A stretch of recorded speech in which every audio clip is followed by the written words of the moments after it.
اسلام آباد میں احتساب عدالت کے جج ارشد ملک نے نواز شریف کے خلاف العزیزیہ اور فلیگ شپ ریفرنس کی سماعت کی۔ نواز شریف العزیزیہ ریفرنس میں دفاع پیش کرنے یا نہ کرنے سے متعلق فیصلہ نہ کر سکے۔ نواز شریف کے وکیل خواجہ حارث نے عدالت سے استدعا کی کہ آج تفتیشی افسر پر جرا کر لیتے ہیں۔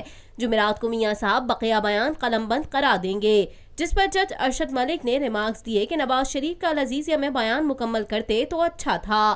جمعرات کو میاں صاحب نے فاتحہ کے لیے جانا ہوگا تو پھر وہ نہیں آئیں گے، جس پر خواجہ حارث نے یقین دہانی کرائی کہ نواز شریف جمعرات کو عدالت میں پیش ہوں گے۔ دوران سماعت فاضل جج نے ریمارکس دیے کہ کوشش کریں گے کہ 2 ہفتے ملیں گے تو اس میں مکمل کرنا مشکل ہو جائے گا۔ 3 ہفتے کا وقت ملا ہے، اس مدت میں ٹرائل مکمل ہو جائے گا۔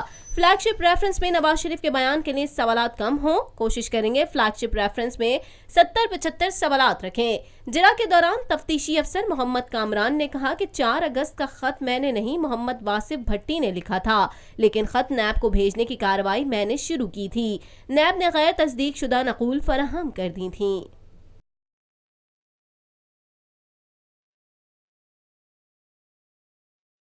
پاکستان میں پہلی مرتبہ حالات حاضرہ کے مختصر مگر جامع پروگرامز، خبروں، تبصروں کے علاوہ دیگر سماجی، تجارتی، ثقافتی، تفریحی، معلوماتی، مذہبی، تعلیمی، صحت اور بچوں کے پروگرامز صرف TNN TV پر۔